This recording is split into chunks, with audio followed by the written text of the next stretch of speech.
Rahul Kamir, Punch Out Boxing. I'm delighted to be here with George Crotty here at the Leo's Gym in rural Hertfordshire. George, I believe you're quite the accomplished amateur and you're looking to turn pro shortly. Can you just tell us a bit about your boxing background? Yeah, done had a lot of amateur fights up with Team GB for 7-8 years. 11 national titles in the build up to that. 149 amateurs. Gutted I didn't get to 150, but glad that my pro debut will be my 150th. Yeah. That's fantastic. Wow. So 7 years on Team GB. So you were up there in Sheffield for most of that time? Yeah, whole time up there. I was with the Navy boxing team for 18 months before that. Won the ABAs in 2017, and then went straight up with GB and was up there the whole time. Yeah. Oh, so you was in the Navy as well? Still in the Marines. Yeah, the Marines. But if you're in the Marines and Navy, they're under the same boxing team. Been in the Marines for nearly 10 years. They've backed me with the boxing and really let me kick on with it. Do it full time. They're staying on board with it now. So grateful for them, because if I didn't join them and I weren't with them, I wouldn't have done anything what I've done in the senior boxing or with Team GB. Yeah. Oh, that's fascinating. So you're still an active serviceman. You're a Royal Marine. Still a Marine, yeah, still a Marine, and I think I've got another 11 years to do the full career in there, and hopefully do a few years boxing and then go back to that, yeah.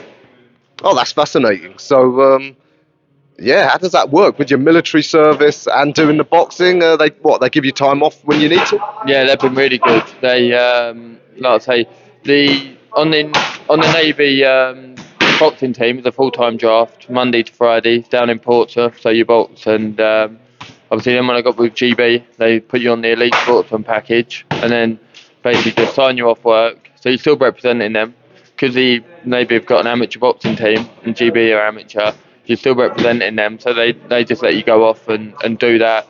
Always there, always saying, need any help, need anything, just let us know, and they'll do it, yeah.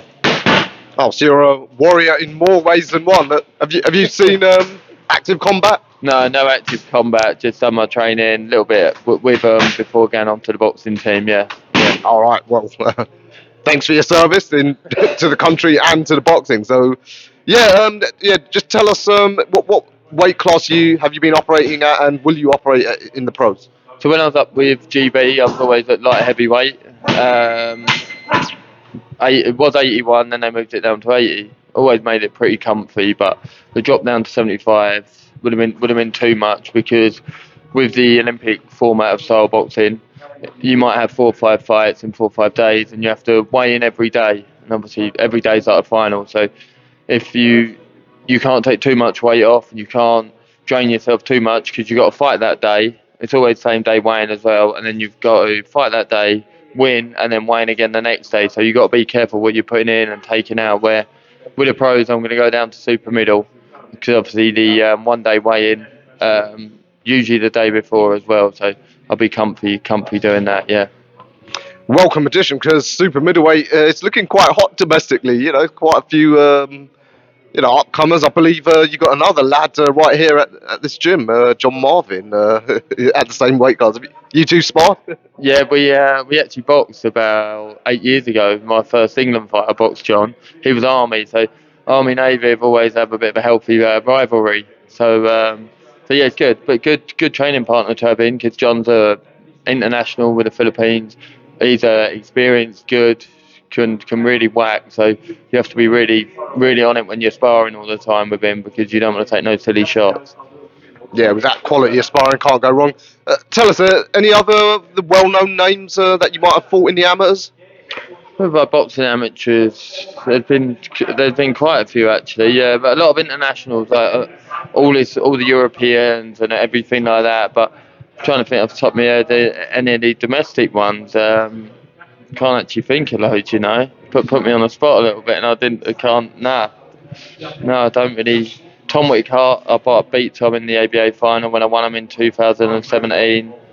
A lot of them now, to be honest. I'm 1994, so the people I boxed in the juniors and youths and everything like that, most of them are done boxing now. they're not really stuck at it, and they're done. Yeah. Okay. Well, you're just starting. So, any idea when your pro debut might be? Yeah, hopefully December.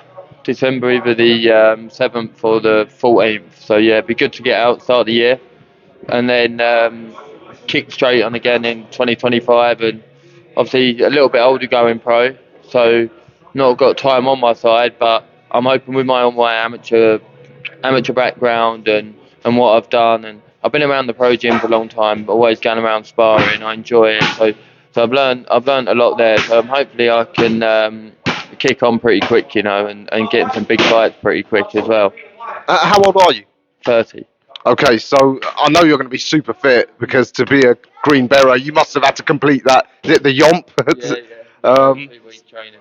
So, yeah, how are you going to try and go straight into 6 rounders and then sort of move up the rounds quite quick? Yeah, that's the plan. Go straight into 6 rounders. Couple of them, and just hopefully Alex and Tab, they say, yeah, we're ready to kick on, go 8, 10 rounders, and hopefully like back end of 2025 get some kind of title and ready to just keep going from there. Yeah. Have you looked at any of the guys around the southern area level? I don't know if you saw the title fight at Brentwood. Sam Smith, the farmer from down in Cornwall, won it against Ozzy Osbourne. That was a good fight. I mean, they're the sort of guys that you might be fighting, in about a year's time. Yeah. No, I'm not looked into any of that. I did actually do a little bit of fun with Ozzy at the start of the year. He had a fight coming up, and I was half training, so we done something. Yeah, it was good fun. But yeah, not massively look like that really. Just got to focus on myself, making that transition over to amateur to pro. So I know there's obviously a lot of difference in there. So, but I feel confident. I'll go out whenever I go around sparring any of the gyms in any of the pro gyms. I don't never feel like outclassed or anything like that. So confident in it as well. Yeah. Well, what's the dream for you? Represent the Marines and go all the way to the top. Yeah, hopefully. And the Marines, like I say, they're the best support, the best backing, and they get behind their own as well. And hopefully walk in within like a couple of years, win a British title, have the Royal Marine Band service, walk me in and things like that. That's part of it. Yeah, that's what I'm looking forward to.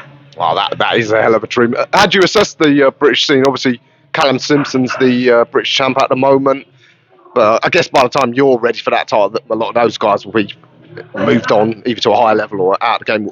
We don't know, but how do you rate the division? I mean, obviously at the top, Canelo's another level, but even at world level, a lot of good youngsters coming through. Yeah.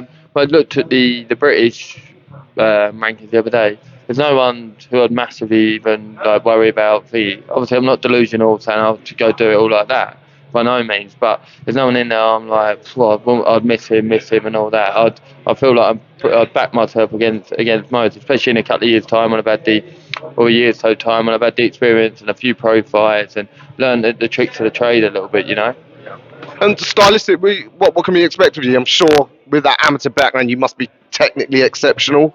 Yeah, good feet, quick hands, and then good counter puncher. But can do both. Can sit in the pocket a little bit as well. Yeah.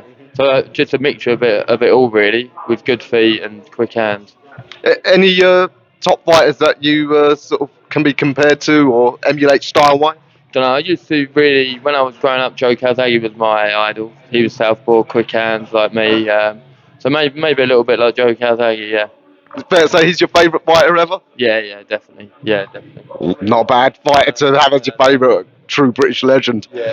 All right, and outside of boxing, tell us some of your other interests, if you have any. A bit of a sportsman really. Play golf, snooker, any kind of sport I ever go at, and I enjoy doing it as well. Yeah, so that, and obviously got the military side of it as well, which takes up a lot of it as well. All right, so it's fair to say you're quite competitive all round. Yeah. When it comes to sport and anything like that, yeah. All right, well, George, fascinating meeting you for the first time. Can't wait to see you. I don't know if you'll ever fight John Marvin because you're going to be stable mates, but there's an RAF guy, Brad Axe. He went over to Texas. That's another rivalry. Yeah. No, remember sparring Brad about 8 or 9 years ago when he was just starting out down at he was down in Portsmouth and we done a bit. Yeah, so yeah, and it's nice to have Brad as well. Good. Yeah, plenty of good fights to look forward to. Yeah, But yeah. first things first, let's hope we get you out December the 7th. That'll be the Brentwood show, top tier. I'm not sure if it's that one or it's one at the York Hall or the week after. I'm not sure yet. We're just trying to finalise it and get it all done. Yeah. All right, well, we'll keep an eye out for you. Like I said, welcome addition to the pros. Yeah. Cheers. Yeah, good luck with your career, and we'll be following you. Cheers. Thank you. Cheers.